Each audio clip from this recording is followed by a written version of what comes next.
Amén y amén. Me encantaría que me puedas acompañar. Juan capítulo 12, versículo 12. Dice lo siguiente, también lo vas a tener en pantallas para que puedas seguir. Vamos a leer un poco, ¿está bien? ¿Sí? ¿Me acompañan a leer un poco? Son varios versículos. Dice, al día siguiente, la noticia de que Jesús iba camino a Jerusalén corrió por toda la ciudad. Una gran multitud de visitantes que habían venido para Pascua tomaron ramas de palmera y salieron camino para recibirlo. Gritaban: alabado sea Dios, bendiciones al que viene en el nombre del Señor, viva el Rey de Israel. Jesús encontró un burrito y se montó en él.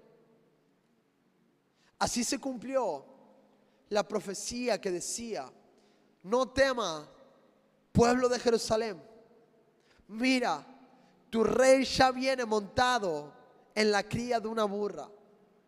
Sus discípulos no entendieron en ese momento de qué se trataba del cumplimiento de la profecía. Solo después de que Jesús entró en su gloria, se acordaron de lo sucedido y se dieron cuenta de que esas cosas se habían escrito acerca de él. Muchos de la multitud habían estado presentes cuando Jesús llamó a Lázaro de la tumba y lo resucitó de los muertos, y se lo habían contado a otros. Por eso tantos salieron a recibir a Jesús, porque habían oído de esa señal milagrosa. Entonces los fariseos se dijeron unos a otros: y ya no hay nada que podamos hacer. Miren, todo el mundo va tras él. Qué hermosa declaración. Y ya no hay nada que podamos hacer. Todo el mundo va atrás de él. Y esa es nuestra fe, que personas puedan ver a Jesús, que no haya nada que se pueda hacer, que no haya nada que se pueda controlar, porque multitudes siguen a Jesús. Y me encanta en este contexto, se lo conoce como Domingo de Ramos, se lo llama Domingo de Ramos porque ese día recordamos la entrada triunfal de Jesús en Jerusalén, cuando la multitud lo recibió agitando ramas de palma y de árboles, extendiéndoles en el camino con sus mantos, como símbolo de honor, victoria y referencia. Ahora, ¿de dónde viene el nombre? ¿Por qué se llama Domingo de Ramos? Porque nos cuenta la historia. Antes, un rey, cuando entraba en una ciudad, se lo recibía con ramos. Se lo recibía al rey que venía de una guerra victorioso, lleno de botín. El Domingo de Ramos se lo reconoce que el pueblo judío, algunos estaban reconociendo la entrada de Jesús a Jerusalén. Y me encanta que él no vino con un caballo de guerra. Jesús no entró simplemente con guerreros atrás. Jesús decidió despojarse de mí mismo y entrar montado en un burro. El mensaje de Jesús no es casualidad. La historia nos enseña que el camino de Jesús deja un montón de huellas para que juntos podamos seguir. Nos enseña la esencia de su corazón. Nos enseña el significado de por qué es tan importante este domingo. Y me encantan algunas cosas que puedo traer a la mesa. ¿Qué simbolizan los ramos? Bueno, simbolizan tres cosas. La primera es victoria. Las palmas eran símbolo de victoria y triunfo, especialmente en la cultura judía y greco-romana. También representaba realeza. El acto de extender ramos y mantos era típico para recibir un rey, a un héroe victorioso. También lo que representaba era esperanza mesiánica. La multitud esperaba a que Jesús liberara a los judíos de la opresión del imperio romano. En otras palabras, el pueblo estaba esperando al rey, decían: este es el Mesías. Esta es la persona que Dios ha enviado para rescatarnos a nosotros. Pero me encanta que Jesús no vino a tomar un trono a la fuerza, sino que Él vino a cargar con una cruz para hacernos libres a nosotros. Y de eso se trata el Domingo de Ramos. Jesús fue intencional en entrar en una burra, porque Él no venía para traer guerra ni espada. Él venía para traer paz. Jesús fue intencional porque Él terminó entrando en medio de una adoración de muchos que habían creído su mensaje. Muchos gritaban Hosana a Jesús, pero Él sabía que esa adoración en un momento iba a ser pasajero, porque lo mismo que le gritaban Jesús, sos el Salvador, en los próximos días le iban a estar gritando crucifíquenlo. Jesús no vino para los aplausos de una multitud. Jesús vino para servirnos a nosotros. Y es interesante ver el corazón de Jesús en todo esto. Jesús nos da una imagen de las huellas que esto representaba como camino a una de las semanas más importantes para nuestra fe. Y quiero que podamos ver tres cosas. Que este Domingo de Ramos podamos encaminarnos a lo que se viene los próximos días, y es el fundamento nuestro como iglesia. Que el viernes que viene, el viernes donde Jesús es crucificado en la cruz del Calvario, podamos entender el peso que tiene el Viernes Santo y podamos terminar el domingo de resurrección celebrando lo que Jesús hizo en la cruz del Calvario. Pero tres observaciones que quiero que podamos seguir. En la entrada triunfal aprendemos que, número uno, alrededor de Jesús siempre habrá preguntas, pero Él es la respuesta. Es muy importante que tengamos que entender esto. Decían que era Jesús el Mesías el que estaban recibiendo. Jesús montado en una burra para entrar a que las personas adoren a la persona de Jesús. Pero en este contexto de multitud vemos varias personas. Primero vemos a los curiosos. Vemos a las personas curiosas. Che, este es el Mesías. Va a entrar el que estuvo levantando a los muertos a Lázaro. Vamos a verlo y ver qué es lo que pasa. Había personas que simplemente fueron para ver de qué se trataba la entrada de Jesús. Este es el que levantó a alguien de los muertos, hay que ir a verlo. Estaban los judíos que creían en Él, la mitad. Vamos a cuestionar a ver lo que pasa. Realmente Él es el que la Biblia y las profecías nos enseñan, que Él es el que va a liberar al pueblo judío. Realmente es el Mesías. Y también teníamos a otro grupo de personas que eran aquellos que querían matar a Jesús. Teníamos a los fariseos y teníamos a los religiosos. La multitud estaba esperando ver a Jesús, lleno de preguntas, lleno de curiosidad y lleno de duda. Pero me encanta que Jesús vino para todos. Jesús no hizo una reunión aparte y dijo, bueno amigos, vamos a recibirme a mí en este contexto, las personas que simplemente creen en mí. No, Jesús vino a traer un montón de dudas, pero me encanta que siempre la Biblia nos apunta a que Él es la respuesta, a que en el nombre de Jesús es que tenemos autoridad, en su nombre tenemos salvación, en su nombre tenemos perdón de nuestros pecados, y Jesús viene a traer la respuesta en medio de tantas dudas. Me encanta lo que dice Juan capítulo 14. Versículos 6 al 7, dice: Jesús le contestó, yo soy el camino, la verdad y la vida. En otras palabras, si hay duda, tienen que saber que no soy una opción de camino. Yo soy el camino. No soy una opción de verdad, yo soy la verdad. No hay una opción de vida, yo soy la vida, y nadie puede ir al Padre si no es por mí. Jesús revela su esencia, que Él es y será la respuesta. Pero algo interesante que pasa, y es que Jesús tenía el corazón correcto. Jesús, siendo el Hijo de Dios, Él no vivió por Él solo. Él no le sacó beneficios a su propia vida. Él no vino a la tierra para decir, bueno, ahora yo soy Dios. El cielo me envió a mí siendo el Hijo de Dios. El verbo hecho carne, vengo a cuestionar y vengo a decir lo que tienen que hacer. No, Él vino con una especie, una esencia de servidor. Él no vino a condenarnos. Él vino a aceptarnos y a salvar el mundo. Ya lo que puedo ver es que Jesús no vino a ser servido. Él no vino a demandar su autoridad. Él no vino a decir, ¿saben qué? Ahora ustedes tienen que ser mis servidores y hacer simplemente lo que hay que hacer. No. Jesús tomó el camino de Pascuas. Jesús se cargó con una cruz y vino a servirnos a cada uno de nosotros. Ese es el corazón de Jesús. Un corazón de servicio. Un corazón que nos ama. Un corazón que nos perdona. Un corazón que está para esperar lo mejor de nosotros. Un corazón que está dispuesto a entregar su vida y lo haría una y otra vez porque Él nos ama profundamente. Y me encanta lo que nos enseña Filipenses. Filipenses capítulo 2 versículo 5 dice: tengan la misma actitud que tuvo Cristo Jesús. ¡Auch! Eso es imposible. Pero me encanta lo que dice Filipenses. Dice: tengan la misma actitud que Cristo Jesús tuvo. Aunque era Dios, no consideró que el ser igual a Dios fuera algo a cual aferrarse.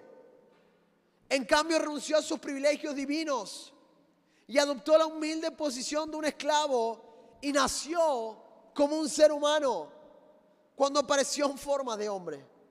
Se humilló a sí mismo en obediencia a Dios y murió en una cruz como morían los criminales. En otras palabras, el Hijo de Dios vino a servirnos porque nos ama, pero nos cuesta mucho a nosotros tener esta actitud. No sé por qué en la iglesia parece que el líder o la persona o el pastor es la autoridad máxima. Nuestra iglesia nunca será pastorcéntrica. Nuestra iglesia es cristocéntrica y el nombre de Jesús es nombre sobre todo nombre. No hay personas más o menos importantes. Somos todos juntos edificando la casa de Dios, porque ese es el corazón de nuestra casa. Y Jesús vino a servir, y yo no entiendo cómo hay personas que piensan que el liderazgo se trata de cuántas personas me sirven a mí. Como de repente demandan, no, porque yo soy la persona correcta, yo soy la autoridad, yo soy el jefe. Y demandan a las personas. Y ponen presión en las personas sobre las cosas que tienen que hacer y servir. Cuando no es el Jesús que nosotros vimos. Jesús vino a servirnos a nosotros. ¿Quién creemos que somos nosotros para ser servidos? Por eso hacemos lo que hacemos como iglesia. Por eso el equipo está de las 7 de la mañana preparando la mesa. Esto no lo hacemos porque no tenemos algo mejor que hacer un domingo a las 7 de la mañana. Agregar una segunda reunión, no lo hacemos porque, bueno, ¿qué hacemos un domingo? No. Lo hacemos porque creemos que tenemos que servir a Jesús con todo nuestro corazón. Lo hacemos porque tenemos que servir a Dios. Tenemos que servir a las personas y merecen la mejor experiencia. Pero liderazgo nunca se trata de posición. Liderazgo siempre se trata de servicio. Cuando en la semana de repente te sientas fatigado por las tareas, te sientas cansado, equipo voluntarios, a veces nos sintamos pesados porque se viene la segunda reunión. Va a ser un gran sacrificio, pero esto lo hacemos por servicio y amor a Dios. Recordá que Jesús se despojó de sí mismo para venir a servirnos a nosotros. Esto nunca se tratará de posiciones, ni quienes más o menos importantes. Esto siempre se tratará de un Salvador llamado Jesús. Muchos buscamos, o desesperadamente gente busca influencia por todos lados, que me vean, que tengan más seguidores, que vean lo bueno que soy, que vean cómo mezclo, que vean qué bien que toco, que vean qué sonrisa regalo. No estoy hablando de nuestra iglesia, tranquilo, es una iglesia aparte que está muy fuera de acá. Muchos estamos peleando por eso, por aprobación, por influencia. Y pensamos que el liderazgo tiene que ver con cuántas personas nos sirven a nosotros. Pero el liderazgo que Jesús está enseñando no se trata de cuántas personas nos sirven a nosotros, sino cuántas personas nosotros servimos. Si querés ser un gran líder, si querés ser una gran persona de influencia, no te fijes por cuántas personas te sirven, sino fíjate a cuántas personas servís. Porque la Biblia nos enseña que si queremos ser grandes, tenemos que servir a las personas. Cambiemos esa narrativa en la iglesia. Que siempre nuestra iglesia sea una iglesia de servicio. Que siempre nuestra iglesia sea una iglesia siempre que estamos honrando a personas. Que siempre estamos animando, que inspirando a las personas. ¿Y saben qué? Ninguna posición es tan importante como el nombre de Jesús. Nada que podamos hacer. Pero vale la pena servir a la gente. Vale la pena servir a Jesús. Vale la pena que podamos edificar juntos esto. Jesús no buscó su propia gloria al ser servido. La gloria la recibió al servir a la humanidad con un corazón humilde. ¿Cómo está tu reacción en el trabajo? ¿quién se cree este que me está dando órdenes? Pero ¿sabes que yo soy el encargado? ¿Me estás dando órdenes a mí? No, corazón de servicio. Porque esto no se trata de la iglesia de las 4 paredes, eso se trata de que podamos impactar con el corazón de Jesús a la gente de afuera. ¿Cómo estás en casa? ¿Estás sirviendo a tu esposa o a tu esposa? ¿Estás entendiendo el peso que tenés? ¿Cómo estás en tu universidad? ¿Estás sirviendo a los que tenés al lado? ¿Estás hablando vida? ¿Estás apuntando a Jesús a la gente? Porque esto nunca se trata del derecho que tenemos a hacer algo. No tenemos derecho de nada. Jesús vino a servirnos y nosotros tenemos que reflejar el mismo corazón de Jesús. Número 2, al seguir la entrada de Jesús, aprendemos que podemos acercarnos sin temor. Cuando Juan menciona que la multitud salió a recibirle, hace la analogía como cuando un rey entraba a una ciudad triunfante después de una victoria.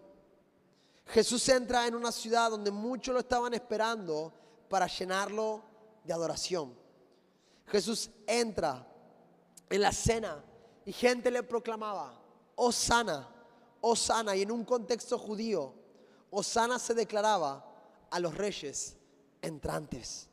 Había una escena de fervor político en su entrada. Las palmas, la entrada, los gritos nos recuerdan que Jesús es el profeta que vendrá al mundo, e intentarían el pueblo y la multitud hacerlo a Jesús tomar por la fuerza el reino. Lo interesante es que a Jesús empiezan a decirle, ok, sos el Salvador, sos el Mesías. Y en el contexto, en la imagen de los judíos, querían y pensaban que el Salvador iba a venir con espada, iba a venir con un ejército, iba a venir a tomar la fuerza y hacer libre al pueblo judío del Imperio Romano.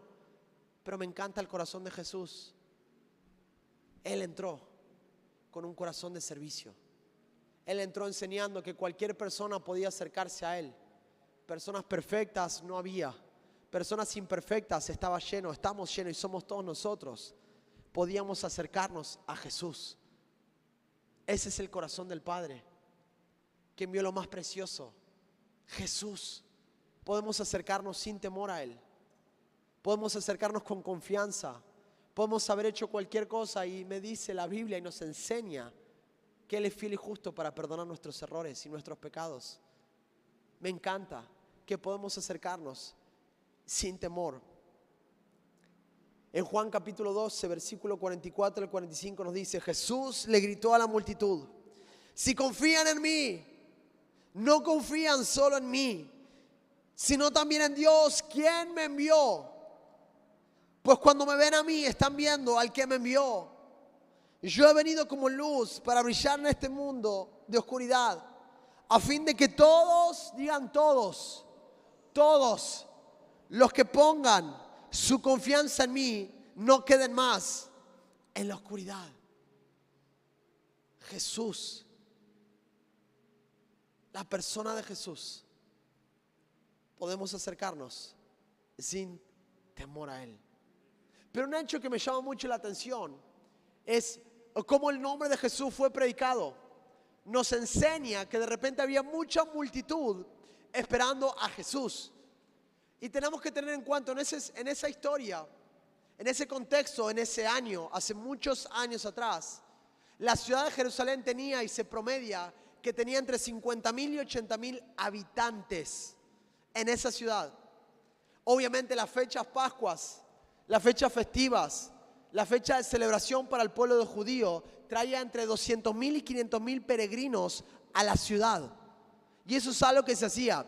Pero dice, y hay estudios teológicos, que cuando Jesús llegó a la ciudad, no solo estaba esta cantidad de personas, sino que había más de 50,000 a 80,000 personas presenciando la entrada de Jesús. Prácticamente el mismo número de personas que habitaban en Jerusalén fue a ver la entrada de Jesús.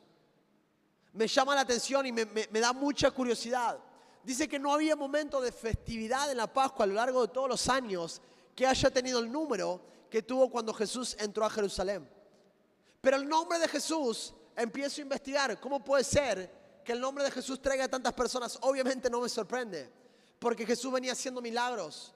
Jesús hace poco había levantado a Lázaro de los muertos. La gente estaba atónita. Había personas que su vida había sido radicalmente transformada. Y no hablo de sanidad simplemente del cuerpo. Hablo de personas y perspectivas que su espíritu ha sido transformado por tener un encuentro con Jesús. Y me llama la atención de cómo hubo tantas personas involucradas en ese domingo de Ramos. ¿Sabes lo que entendí? Que el nombre de Jesús fue predicado. El nombre de Jesús, el nombre fue predicado. Dice el versículo 17 del versículo principal que leímos: muchos de la multitud habían estado presentes cuando Jesús llamó a Lázaro de la tumba y lo resucitó de los muertos, y se lo habían contado a otros. ¿Qué es predicar? Contar a otros. Empezó una multitud a contarse lo que Jesús había hecho. Dice el versículo 18: por eso tantos salieron a recibir a Jesús, porque el nombre de Jesús había sido predicado. El nombre de Jesús estaba siendo comunicado en la boca de las personas, que hizo entrar a muchas personas a que puedan estar en esa entrada triunfal de Jesús. Y muchos de nosotros creemos como iglesia en salvación. Creemos que Jesús pueda transformar vidas. Creemos que Uruguay va a ser impactado por el poder del Espíritu Santo. Creemos que hay mucha más salvación por delante. ¿Cuántos lo creen conmigo? Lo estamos creyendo. Pero hay una responsabilidad, y es hablar de Jesús. Dice que muchos llegaron porque le habían contado lo que Jesús había hecho. Y pretendemos cambiar. ¿Tienen fe por transformar una nación? Yo tengo fe por eso. Pero pretendemos que eso suceda de manera milagrosa. Señor, trae almas. Y Él nos pregunta: ¿qué estás haciendo para que la iglesia crezca? ¿Qué estás haciendo para que más personas puedan conocer el nombre que es sobre todo nombre? ¿Qué estás haciendo para que personas puedan ser radicalmente transformadas por el nombre de Jesús? ¿Qué estamos haciendo como iglesia para hacer ese cambio? No, es que a mí me da vergüenza hablar de Jesús. ¿Cómo voy a hablar de Jesús? Van a pensar que estoy loco. ¿Qué van a hacer? ¿Qué van a decir? El nombre de Jesús es poder de Dios. En medio de una sociedad donde es tan normal en Uruguay que la gente diga: no, ¿sabes qué? Me fui a la fiesta esta, hice un amarre a mi ex que no me daba bola, hice un amarre, le hice una brujería ahí tranquilo y espero que en una semana caiga. No, pero mira, lo que tenés que hacer, mira, yo conozco un grupo de personas que nos juntamos todos, prendemos una vela roja, empezamos a hacer cosas raras y la gente viene: tenés que venirte. Y nosotros tenemos el mensaje más importante, que es el nombre de Jesús, que da propósito y vida, y no, nos quedamos callados. Y no nos estamos dando cuenta que el nombre de Jesús no está siendo predicado. Y no tiene que ser algo raro natural. No tiene que ser algo de una manera, tenés que hablar de lo que Jesús ha hecho en tu corazón, ha hecho en nuestras vidas. Él transformó nuestras vidas. Él cambió nuestro lamento en baile. Él perdonó nuestros pecados. Él nos dio propósito. Él nos dio vida. ¿Cómo la gente no va a poder escuchar el mensaje más importante que encontramos en Jesús? Dice que fue predicado y multitudes venían. No, pero nos da vergüenza, Eric. ¿Qué van a pensar en la universidad? Que piensen lo que quieren. Porque mientras nosotros estamos acá en nuestra seguridad, no voy a hablar de nada, el mismo infierno se está robando vidas. El enemigo está robando, destruyendo familias. El enemigo está robando el propósito de adolescentes en Uruguay, con la tasa más alta de suicidio. Tenemos que cambiar esa historia. La iglesia tiene que despertarse. El nombre de Jesús tiene que ser predicado. No podemos esperar y caminar con gente sin hablarles de Jesús. Sin decir: Él transformó mi vida, man, tenés que conocerlo. Jesús no somos nosotros. Nosotros no transformamos nada. La iglesia no se trata de un nombre, la iglesia se trata de Jesús. Un nombre que es sobre todo nombre, y Él está edificando su casa y las puertas del infierno no podrán con ella. Y yo creo por salvación, creo que tu familia pueda encontrarse con un Jesús que es sobre todo nombre. Creo que esta nación le pertenece a Dios, pero necesitamos despertar como iglesia. Miren este lugar. Miren, un segundo, vayan para atrás, miren. Es increíble que haya gente en la iglesia, pero Uruguay tiene 3,5 millones de personas. Hay algo que tenemos que hacer. Hay algo que tenemos que ser intencionales. Porque Jesús es una relación. Es una revelación, y mi oración es que una revelación de la persona de Jesús entre a nuestros corazones. Porque esto no es un producto que se vende. Cuando vos experimentás a Jesús, cuando vos tenés una relación directa con Él, cuando vos empezás a ver que Él empieza a transformar tu vida, que Él ya no te condena, sino el que te da propósito. Cuando empezás a ver que en su nombre hay gracia, hay propósito, hay sanidad, hay restauración. Cuando empezás que Él toma tu vida y todo lo que estaba mal lo saca y Él empieza a darte un corazón lleno de vida. Te das cuenta que el nombre de Jesús marca la diferencia. Por eso hacemos lo que hacemos en iglesia en las calles, porque no estamos edificando un club cristiano. ¿De qué sirve venir todos los domingos acá, estar siempre los mismos hermanos y que personas estén muriendo afuera? ¿De qué sirve que nos juntemos, adoremos a Dios? Obviamente el cuerpo de Dios avanza y crece y nos fortalecemos. Y eso está increíble. Y eso es parte de lo que estamos edificando. Pero hay muchas más personas que necesitan escuchar el mensaje. Hoy hay personas que se están preguntando, mi vida ya no tiene tanto sentido, ¿me quito la vida o no? Y no podemos edificar Hillsong Montevideo. Escuchen, no podemos edificar esta iglesia siendo un club cristiano. Esta es la iglesia de Jesús. Y en la iglesia de Jesús siempre hay vida, siempre hay restauración, siempre hay planes de bien. Hay más personas que necesitan escuchar el mensaje de Jesús. Por eso hacemos lo que hacemos. Por eso hicimos el Domingo Más Uno hace menos de un mes. ¿Por qué? Porque queremos ser intencionales. Nos estamos acostumbrados a no hablar de Jesús. No, que ¿sabes qué? Te digo una cosa. Yo no te quiero decir nada. Sé que has venido de otro país, venir de Argentina es otra cosa. En Uruguay la gente no quiere escuchar de Jesús. Eso es una mentira. ¿En qué momento la compramos? Obviamente habrá gente que tal vez le dice, no, ¿sabes qué? No quiero creerlo. Pero no compremos la mentira de que la gente no necesita de Jesús. Porque Jesús transforma, Jesús restaura, Jesús cambia todo dolor y nos da paz. Jesús es el Rey que vino en un burro para servirnos a nosotros y liberarnos. La gente necesita de Jesús. Y necesitamos comprometernos con esto. O sea que recuerdo hace años atrás, yo creo que tenía 10 o 12 años, y yo era parte de una iglesia local en Argentina, que era una iglesia chiquita que estaba en el barrio, y siempre el pastor siempre nos decía, no, hay que hacer algo, jóvenes tienen que invitar a la gente a la iglesia, y yo por dentro decía, ¿vos te pensás que yo iba a invitar a mis amigos a la iglesia? Que nuestra iglesia en ese entonces no parecía una iglesia, parecía que era un velorio la iglesia. Había 4 horas de adoración, 7 horas, el pastor se ponía a hablar de... Es como que cuando invitas a alguien y de repente la predica, el mensaje habla de Apocalipsis, ¿viste? Invitas a un amigo nuevo a la iglesia y decís, ay no, justo hoy se puso a hablar tranquilo. Igual Dios tiene el control de todo y Dios hace lo que sea, pero ¿nunca te pasó que invitaste a la iglesia y justo se sentó al lado de esa hermana que no para de hablar, que siempre habla de problemas y todo, y decís, trágame tierra? Pero la iglesia, a mí antes me da vergüenza invitar gente a la iglesia. Te estoy hablando hace 10 años atrás. La iglesia tiene que ser un lugar en donde sea atractivo invitar gente, donde nos divirtamos, donde nos alegramos. Si no, mira la cara a la persona que está al lado tuyo. Van cayendo de a poco, ¿no? ¿Entendiste el chiste? Tranquilo. Pero recuerdo que me da vergüenza. Digo, nunca vamos a edificar nuestra iglesia, que es una iglesia para soportarla, sino es una iglesia para divertirnos, para que haya familia, para que en nuestra iglesia haya amor, para que haya restauración, para que haya un ambiente eléctrico. Por eso siempre somos intencionales en crear una atmósfera de receptividad, de fe. Por eso hay gente con carteles que dicen bienvenido a casa, esperándote con una sonrisa, porque no es un cartel, es nuestro corazón, es el espíritu de la iglesia, que siempre es bueno recibirte y siempre es un privilegio tenerte en casa. Pero no estamos en ese tipo de iglesia que la tenemos que soportar. ¿Cuándo fue la última vez que invitaste a alguien a la iglesia? ¿Cuándo fue la última vez que hablamos a alguien de Jesús? Semana Santa tiene un peso espiritual hermoso.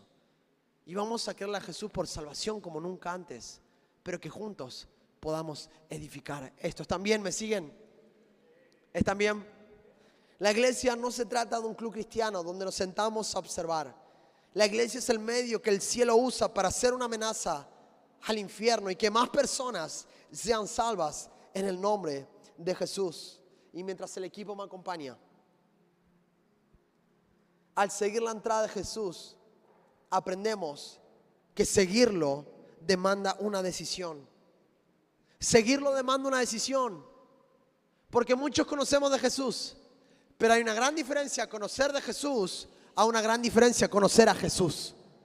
El conocer de Jesús siempre nos hace tener como un espíritu un poco limitado. Bueno, Jesús, te conozco, voy el domingo a la iglesia de vez en cuando, si me siento bien, si estoy con ganas, si la verdad que no está lloviendo, sé que vos me querés, me amás, que está todo bien, que me perdonás, que hacemos un equipo increíble y que está buenísimo.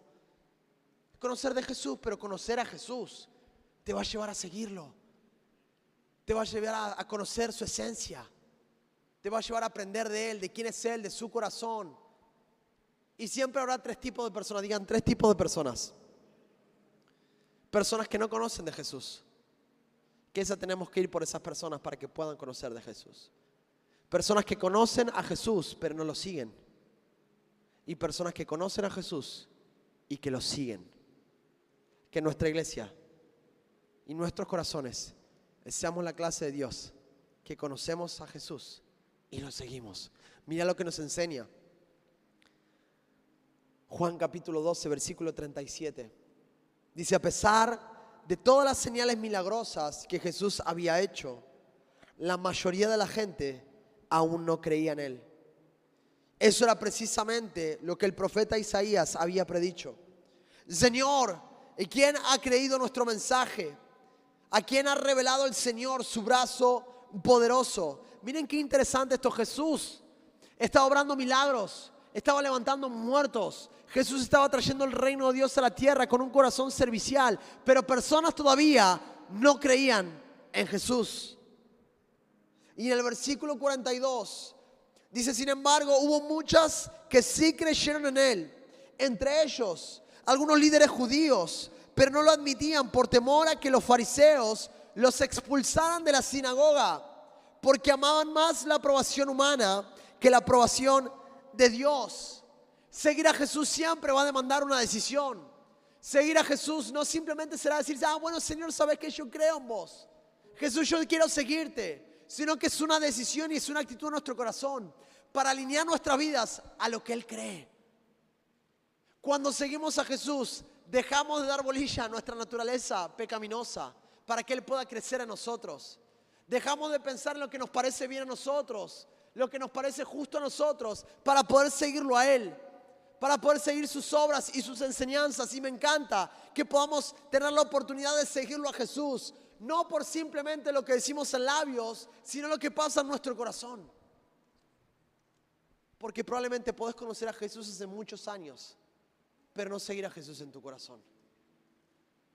Y Jesús no vino a entregar su vida simplemente para que algunos escuchen de Él. Jesús vino a entregar su vida para que personas puedan creerlo y seguirlo a Él. Que seamos esa clase de iglesia que no simplemente decimos seguimos a Jesús, sino que lo obedecemos y la actitud de nuestro corazón siempre lo acompañará. Que siempre nos estará desafiando cuando las cosas no las estamos haciendo bien. No porque hay juicio, sino porque hay perdón. Y ese es el peso que tiene Semana Santa. Ese es el peso que tiene Domingo de Ramos. Sabes, tenés que saber que Jesús a vos te ama. Tenés que saber que no hay nada que hayas hecho que apague el amor que Él siente por vos.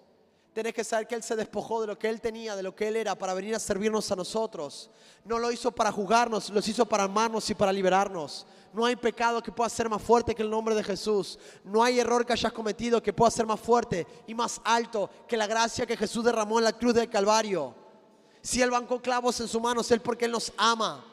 Si Él bancó humillación, fue porque vio nuestro rostro y Él nos amó y Él decidió subirse a la cruz del Calvario. Hay propósito en tu vida. Hay mucho más por delante para vos. Aún no has visto nada. Jesús no entregó su vida para que camines con la cabeza gacha. Jesús entregó su vida para que puedas saber que el Salvador del mundo está dentro tuyo, dándote fortaleza. Y pueden venir desafíos, y pueden venir crisis, y pueden venir problemas. Pero el mismo Jesús que se levantó en la tumba al tercer día es el Jesús que habita en tu corazón, en nuestro corazón. Jesús, nombre sobre todo nombre. Jesús, nombre que trae sanidad. Jesús, nombre que trae restauración. Jesús es el único que cambia nuestro lamento en baile. Jesús, y es Jesús. Pero hay una decisión, y es que tenemos la oportunidad de seguirlo. ¿Sabes? Me puse a investigar, y quiero que me prestes atención, ya prometo que termino. Me puse a investigar sobre la entrada triunfal de Jesús. La entrada triunfal de Jesús en Jerusalén, entrando en lo que eso representaba. Y dije, quiero saber de qué se trata, ir en profundidad. A nivel teológico hay muchas cosas que aprendemos, pero quiero ir en profundidad qué pasaba hace años atrás en el Antiguo Testamento, en Pascua. ¿Qué es lo que se celebra en Pascua? Gracias por hacerme esa pregunta tan buena. Justo estaba esperando que me la preguntes. ¿Pero qué se celebra en Pascua? El pueblo judío celebra la liberación del pueblo de Israel cuando estaba oprimido por los egipcios. Pascua quiere decir Pesaj. Pesaj significa liberación, pasar por alto. Y me encanta lo que pasa.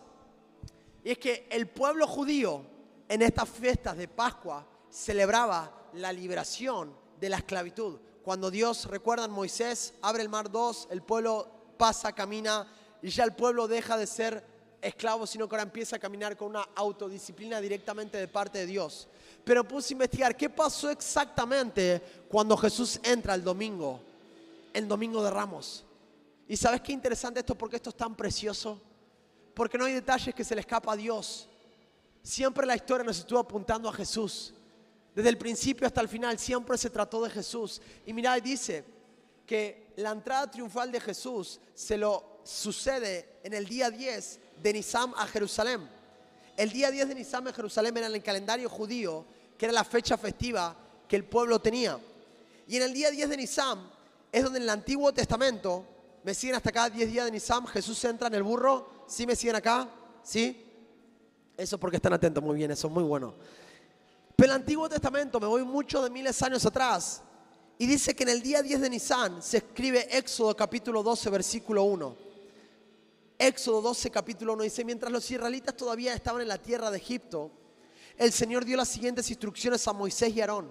A partir de ahora, este mes será el primer mes del año para ustedes. Anuncien a toda la comunidad de Israel que el 10º día de este mes, cada familia, escuchen esto, deberá seleccionar un cordero o un cabrito para hacer un sacrificio. Un animal por cada casa. Si una familia es demasiado pequeña para comer el animal entero, lo compartirá con una familia vecina. Dividan el animal según el tamaño de cada familia y la cantidad de cada uno pueda comer. Versículo 5 dice: el animal seleccionado debe ser un macho de oveja o de cabra de 1 año y que no tenga, miren esto, y que no tenga ningún defecto. Versículo 6 dice: cuiden bien el animal seleccionado. Cuiden bien el animal seleccionado hasta la tarde del día 14 de este primer mes.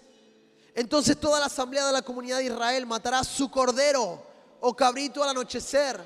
Después tomarán parte de la sangre y la untarán en ambos lados y en la parte superior del marco de la puerta de la casa donde comen el animal. Me siguen acá, Antiguo Testamento, el día 10 que Jesús estaba entrando a Jerusalén, hace miles de años atrás. El Antiguo Testamento, Éxodo capítulo 2 estaba siendo escrito. No hay coincidencia. Esto es algo profético porque siempre nos estuvo revelando el cielo que Jesús siempre es y era la esperanza. Escuchen esto. ¿Cuánto tiempo, empecé a investigar, pasó de la primera Pascua hasta la Pascua de Jesús? Dice que la primera Pascua fue en el año 1446 antes de Cristo. Hasta el primer día después de Cristo, estamos hablando de 1445 años. Del primero de Cristo hasta el 33, que Jesús entregó su vida a los 33 años, estamos hablando de 33 años de diferencia. Si yo sumo los 1445 años del día 10 de Nisan a los 33 de Jesús, estuvieron pasando aproximadamente 1478 años aproximadamente. Antiguo Testamento, Éxodo capítulo 12 nos estaba hablando de que el pueblo tenía que elegir un cordero para examinarlo, un cordero sin manchas, un cordero en perfectas condiciones para poder marcar las casas y que el ángel de la muerte cuando venga y venga a atacar a los enemigos del pueblo de Israel, cuando vea la sangre del cordero en las casas, el ángel de la muerte no iba a pasar, iba a traer protección a eso. ¿Me siguen hasta acá? Me siguen, escuchen muy atentamente. Eran instrucciones muy específicas. Dios está mandando una instrucción en Éxodo capítulo 12, 1443 años antes de que Jesús esté entrando en Jerusalén. No sé si me estás siguiendo. Jesús, siendo el Cordero de Dios, estaba entrando para ser examinado por el pueblo de los judíos. Para ser ese Cordero que hace 1443 años hubo un cordero que iba a ser sacrificado para la protección y la liberación del pueblo. Ese es el corazón de Jesús. Si todavía no te cayó la revelación, dame un segundo más. Pesaje en el Antiguo Testamento, Éxodo 12. La entrada de Jesús, 1443 años. El día 10 del mes de Nisan, cada familia debía seleccionar un cordero sin defecto. El cordero era guardado y examinado por 4 días. Las familias tenían que hacer un trabajo. Es como cuando vamos a la carnicería a comprar ese asado que viene en familia. Vamos a comprar la leña. Tomamos un tiempo, vemos que la carne esté bien cortada, que esté perfecto. Había un proceso de examinación por 4 días. El cordero era guardado y examinado. Jesús en la semana de Pascua, el día exacto, el día 10 de Nisan, Jesús entra a Jerusalén en su entrada triunfal, Domingo de Ramos. El pueblo lo escoge y lo aclama como rey, sabiendo y sin saber que se estaba cumpliendo la profecía de que el cordero iba a entregar su vida. Durante los días siguientes, Jesús es examinado por los líderes religiosos. Jesús es examinado por Pilatos y Herodes y ninguno encuentra falla en él. Dice, este hombre es libre de pecado, no ha hecho nada. No sé si me está siguiendo. 1443 años. Jesús estaba entregando su vida. La Biblia lo confirma. Cristo es nuestra Pascua y Él fue sacrificado por nosotros. 1 Corintios capítulo 5 al 7. He aquí el Cordero de Dios que quita el pecado del mundo. Jesús cumple un calendario profético. Él fue escogido en el día 10 de Nisan. Fue examinado y encontrado sin culpa. Y Él fue sacrificado el mismo día y la hora que los corderos en la Pascua. No fue casualidad, fue una profecía. 1443 años atrás. Jesús siempre fue la respuesta. Jesús siempre fue el cordero inmolado que iba a entregar su vida por amor hacia nosotros. Es Jesús el autor y consumador. Es Jesús el nombre que está en nombre sobre todo nombre. Es Jesús. No me digas que es una coincidencia la Biblia. ¿Cómo personas no pueden creer? Es imposible que en 1443 años el cielo esté viendo al Cordero. Pero ¿sabes por qué lo hizo? Porque Él nos ama. No hay coincidencia. La Biblia, el mensaje de Jesús es real. Esto no se trata de un juego. Esto se trata de que más personas puedan encontrarse con un Salvador como nosotros lo estamos haciendo. Pero es Jesús y este es el peso que esta Semana Santa tiene. El Cordero siendo inmolado por nosotros. Al Cordero no le sacaron la vida, sino que Él se entregó voluntariamente. Él decidió subirse porque nos ama. Porque nos ama. Filipenses, y termino con esto, capítulo 2, versículo 9. Por lo cual Dios también lo exaltó hasta lo sumo y le dio un nombre que es sobre todo nombre, para que en el nombre de Jesús se doble toda rodilla. En el nombre de Jesús se doble toda rodilla de lo que están en los cielos y en la tierra y debajo de la tierra, y toda lengua declare, toda, no algunos, todo Uruguay, todas nuestras familias, cada rincón de este país, de esta nación, de este mundo, declare y confiese que Jesucristo es el Señor, para la gloria de Dios Padre.